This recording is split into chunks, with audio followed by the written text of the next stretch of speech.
ओम सर्वमंगल मांगल्ये शिवे सर्वार्थ साधिके शरणे त्र्यंबके गौरी नारायणी नमोस्तुते। जय माता दी। आप सभी भक्तों का आपके अपने YouTube चैनल श्री कृष्ण दीवानी में हार्दिक स्वागत है। आज के पावन दिन आप सब श्रीमद् देवी भागवत पुराण से प्रथम स्कंद के अध्याय 1 और 2 की पावन कथा को सुन रहे हैं। आज के दिन महर्षि शौनक का सूत जी से श्रीमद् देवी भागवत पुराण सुनाने की प्रार्थना करना और सूत जी के द्वारा श्रीमद् देवी भागवत के स्कंद, अध्याय तथा श्लोक संख्या का निरूपण और उसमें प्रतिपादित विषयों का वर्णन आज के दिन हम इस पावन कथा को सुन रहे हैं। जो सर्व चेतना स्वरूपा आदि शक्ति तथा ब्रह्मा विद्या स्वरूपिणी भगवती जगदम्बा हैं, उनका हम ध्यान करते हैं। वे हमारी बुद्धि को प्रेरणा प्रदान करें। शौनक बोले, हे पुरुषों में श्रेष्ठ तथा भाग्यवान सूत जी, आप धन्य हैं, क्योंकि संसार में अत्यंत दुर्लभ पुराण संहिताओं का आपने भली भांति अध्ययन किया है। हे पुण्यात्मन, हे मानद, आपने कृष्ण द्वापायन व्यास रचित 18 महापुराणों का सम्यक अध्ययन किया है, जो पंच लक्षणों से युक्त तथा गूढ़ रहस्यों से समन्वित हैं और जिनका आपने सत्यवती पुत्र व्यास जी से ज्ञान प्राप्त किया है। हमारे पुण्य से ही आप इस उत्तम मुनियों के निवास योग्य दिव्य पुण्यप्रद तथा कली के दोषों से रहित क्षेत्र में पधारे हुए हैं। हे सूत जी, मुनियों का यह समुदाय परम पुण्यदायिनी पुराण संहिता का श्रवण करना चाहता है। अतः आप सम्मानित चित होकर हम लोगों से उसका आप वर्णन कीजिए। हे सर्वज्ञ, आप तीनों तापों अर्थात दैहिक, दैविक और भौतिक, इन तीनों तापों से रहित होकर दृक्जीवी हों। हे महाभाग, ब्रह्मा प्रतिपादक देवी भागवत महापुराण का आप वर्णन करें। हे सूत जी, जो मनुष्य श्रवण इंद्रिय युक्त होते हुए भी केवल जीवा के स्वाद में ही लगे रहते हैं और पुराणों की कथाएं नहीं सुनते, वे निश्चित ही अभागे हैं। जैसे षड्रस के स्वाद से जीवा को आह्लाद होता है, वैसे ही विद्वान जनों के वचनों से कर्णेय इंद्रिय को आनंद प्राप्त होता है। जब कर्णहीन सर्प भी मधुर ध्वनि सुनकर मोहित हो जाते हैं, तब भला कर्णयुक्त मानव यदि कथा नहीं सुनते तो उन्हें बधिर क्यों न कहा जाए। अतः हे सौम्य, सम्माहित चित होकर कथा सुनने की इच्छा से सभी द्विजगण कलिकाल के भय से पीड़ित होकर इस नैमिषारण्य में उपस्थित हैं। जिस किसी प्रकार से समय तो बीतता ही रहता है, किंतु मूर्खों का समय व्यर्थ दुर्व्यसनों में बीतता है और विद्वानों का समय शास्त्र चिंतन में जाता है। शास्त्र भी विचित्र प्रकार के तर्क वितर्क से युक्त हैं।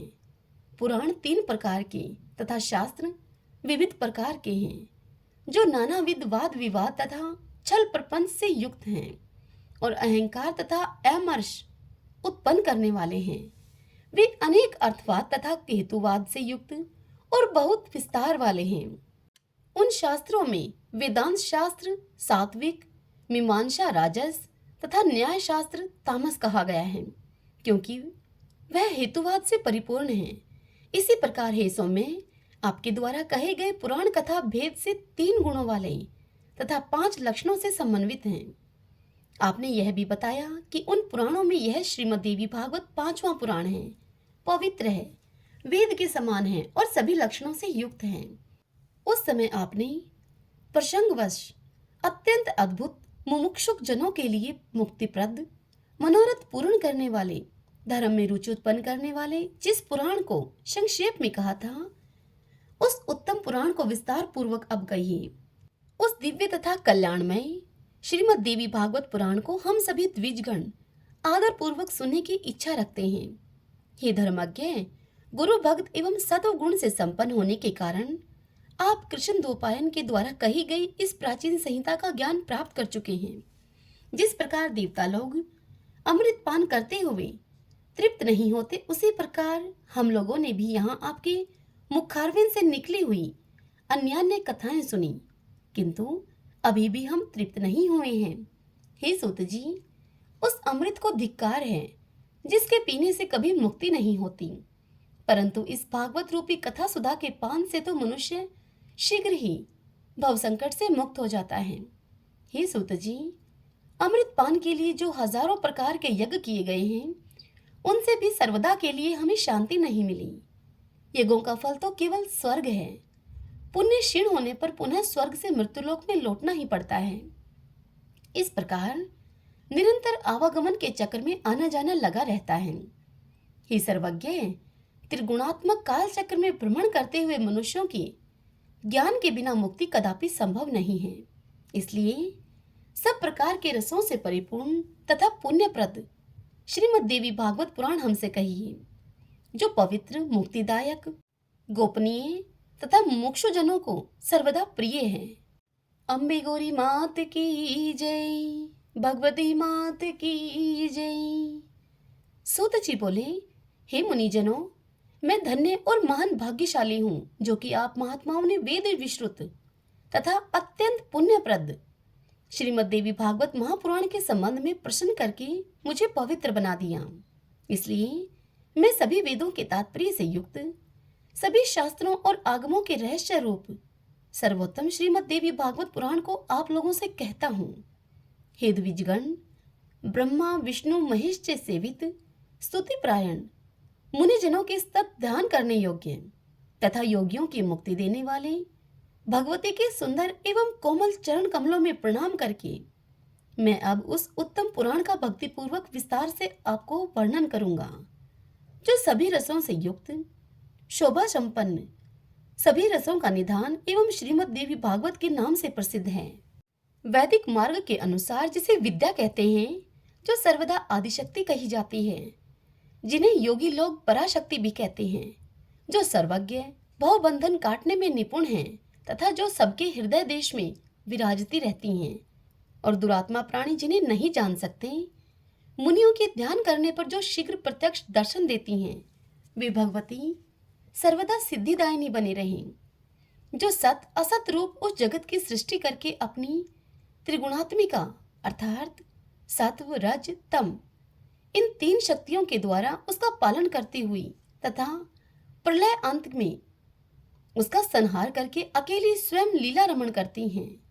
उन समस्त विश्व की जननी भगवती का मैं मन ही मन स्मरण करता हूँ। यह संसार में प्रसिद्ध है कि ब्रह्मा ही इस संपूर्ण जगत के सृष्टा हैं। साथ ही सभी वेदज्ञ तथा पुराण वेता भी यही कहते हैं। उनका यह भी कथन है कि भगवान विष्णु के नाभि कमल से ही उन ब्रह्मा की उत्पत्ति हुई है, जो स्वतंत्र नहीं है, अपितु विष्णु की प्रेरणा से ही वे संसार की सृष्टि करते हैं। जब कल्पांत में सर्वत्र जलमय हो जाता है, तब केवल शेष शैया पर भगवान विष्णु शयन करते हैं और उन्हीं के नाभि कमल से ब्रह्मा का आविर्भाव होता है। इस प्रकार जब सहस्त्र फन वाले शेष ही विष्णु के आधार हैं, तो फिर उन मुरारी को भी सर्वाधार भगवान कैसे कहा जाए। प्रलयकालीन समुद्र का जल भी तो रस रूप ही है और बिना पात्र रस कहीं ठहर नहीं सकता। अतएव जो सब प्राणियों में शक्ति रूप से विराजती रहती हैं, मैं उन संपूर्ण संसार की जननी आदि शक्ति भगवती की शरण ग्रहण करता हूँ। योग निद्रा में लीन भगवान विष्णु को देखकर उनके नाभि कमल पर विराजमान ब्रह्मा ने जिन देवी की स्तुति की थी, मैं उन्हीं पराशक्ति भगवती के शरणागत हूँ। हे मुनिजनों, उन्हीं निर्गुण तथा सगुण रूप वाली तथा मुक्तिदायिनी योगमाया का ध्यान करके मैं यहाँ संपूर्ण देवी भागवत पुराण कह रहा हूँ। आप सब सुनिए। यह श्रीमद् देवी भागवत नामक पुराण अत्यंत पवित्र एवं उत्तम है। इसमें 18,000 सुंदर श्लोक हैं। कृष्णतोपायन के द्वारा विरचित इस श्रीमद् देवी भागवत पुराण में कल्याणकारी 12 स्कंद तथा कुल 318 अध्याय बताए गए हैं। उनमें प्रथम स्कंद में 20 अध्याय, द्वितीय में 12 अध्याय, तृतीय में 30 अध्याय और चतुर्थ में 25 अध्याय हैं। पंचम स्कंद में 35 अध्याय हैं, षष्ठ में 31 अध्याय, सप्तम में 40 अध्याय, अष्टम में तत्व संख्या के बराबर अर्थात 24 अध्याय, नवम में 50 अध्याय और दशम स्कंद में 13 अध्याय मुनि व्यास जी ने कहे हैं। इसी प्रकार हे मुनिगण, एकादश स्कंद में 24 और द्वादश स्कंद में 14 अध्याय बताए गए हैं। इस प्रकार महात्मा व्यास जी ने इस महापुराण में अध्यायों की संख्या बताई है।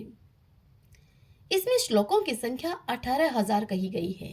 सर्ग, प्रतिसर्ग, वंश वर्णन, मनवंतर तथा वंश अनुचरित, इस प्रकार पुराणों के ये 5 लक्षण हैं जो कल्याणमयी भगवती नित्या, निर्गुणा, व्यापक रूप से सृष्टि में स्थित रहने वाली, विकार रहित, योग गम्या, सबकी आधार रूपा तथा तुरीय अवस्था में प्रतिष्ठित हैं। उन्हीं की सात्विकी, राजसी और तामसी शक्तियां महासरस्वती, महालक्ष्मी तथा महाकाली नामक देवियों के रूप में प्रकट होती हैं। उन्हीं तीनों शक्तियों का सृष्टि के लिए शरीर धारण करना ही शास्त्र के विद्वानों के द्वारा सर्ग कहा गया है। तदंतर जगत के सर्जन, पालन तथा संहार के लिए ब्रह्मा, विष्णु और महेश्वर की उत्पत्ति कही गई है और उसे ही प्रतिसर्ग बताया गया है। चंद्रवंशी और सूर्यवंशी राजाओं के अंश का वर्णन तथा हिरण्यकश्यपु आदि दैत्यों के वंश कथन को वंश कहा गया है। इसी प्रकार स्वयंभू मनु आदि 14 मनुओं का वर्णन एवं उनके समय विभाग मनवंतर कहलाते हैं। उन मनुओं के वंश का कर्म से वर्णन करना ही वंश अनुचरित कहा गया है। हे मुनिवरों, इस प्रकार सभी पुराण उपयुक्त 5 लक्षणों से युक्त होते हैं। 1.25 लाख श्लोकों का महाभारत नामक ग्रंथ भी व्यास जी ने ही रचा है। यह इतिहास कहलाता है जो वेद सम्मत होने के कारण 5वां वेद कहा गया है। इतना सुनकर शौनक जी बोले कि हे सूत जी, वे पुराण कौन कौन से हैं और कितने हैं? हम लोगों को सुनने की उत्कट इच्छा है और आप सर्वज्ञ हैं, अतः विस्तार पूर्वक बतलाइए। कलिकाल से भयभीत होकर हम ब्राह्मण नैमिषारण्य में ही रहते हैं। ब्रह्मा जी ने मनोमय चक्र हमें देकर यह आदेश दिया था कि इसी चक्र के पीछे पीछे आप लोग जाएं। जहां इस चक्र की नैमिषीर्ण हो जाए वह देश परम पवित्र कहा गया है। वहां कभी कलयुग का प्रवेश नहीं होगा। आप लोग वहां तब तक रहें जब तक कि पुनः सतयुग न आ जाए। उनका यह वचन सुनकर तथा उनकी बातों को हृदय में रखकर हम लोग सब देशों के दर्शनार्थ उस मनोमय चक्र के पीछे पीछे तत्काल चल दिए। चलते चलते इसी स्थान पर पहुंचकर उस चक्र की नेमी हम लोगों के देखते ही देखते शीर्ण हो गई। तभी से यह स्थान परम पवित्र नैमिष क्षेत्र के नाम से प्रसिद्ध हुआ। यहाँ कभी कली का प्रवेश नहीं होता, इसलिए मैंने अनेक ऋषि मुनियों, सिद्धगणों तथा कली से भयभीत महात्माओं के साथ वहां अपना निवास बना लिया है। हम लोगों ने यहाँ पर चरु पुरोडाश आदि के द्वारा अनेक पशुवध विहीन यज्ञ किए हैं। जब तक सतयुग न आ जाए तब तक हम लोगों का यही रुकने का, यही ठहरने का, यही रहने का दृढ़ निश्चय है। हे सूत जी, आप निश्चित रूप से हम लोगों के सौभाग्य से ही यहाँ पहुंचे हैं, इसलिए आप इस ब्रह्म सम्मित पावन पुराण की कथा कहिए। हे सूत जी, हम लोगों को सुनने की उत्कट इच्छा है और आप जैसे विद्वान वक्ता भी प्राप्त हैं। हम लोग भी अपना सभी कार्य त्याग कर चित्त एकाग्र करके यहाँ स्थित हैं। अतः हे सूत जी, आप चिरंजीवी हों तथा तीनों प्रकार के तापों, दैहिक, दैविक और भौतिक से मुक्त रहकर अब हम लोगों को परम पवित्र तथा कल्याणकारी श्रीमद् देवी भागवत पुराण सुनाइए, जिसमें धर्म, अर्थ और काम का विधिवत वर्णन किया गया है। महर्षि व्यास ने भी बताया है कि इसके द्वारा ज्ञान प्राप्त करके पुनः उससे मुक्ति मिलती है। हे सूत जी, महर्षि वेदव्यास जी ने जिस पवित्र पुराण को कहा है उसके मनोहर कथा चरित्रों को सुनने से हमारी कभी तृप्ति नहीं होती है। सभी गुणों का एकमात्र स्थान, परम पवित्र समस्त संसार की जननी भगवती के लीला नाट्य के समान विचित्र, सभी पाप समूहों का नाश करने वाले तथा सब प्रकार की अभिलाषाओं को पूर्ण करने वाले तथा भगवती के नाम से समन्वित श्रीमद् देवी भागवत महापुराण को प्रकट कीजिए आप। आज की यह कथा यहीं समाप्त हुई। इससे आगे की कथा आपको कल अगली वीडियो में सुनने को मिलेगी। वीडियो को लाइक और कमेंट करके मुझे जरूर बताइए कि आपको आज की यह कथा कैसी लगी। जय माता दी।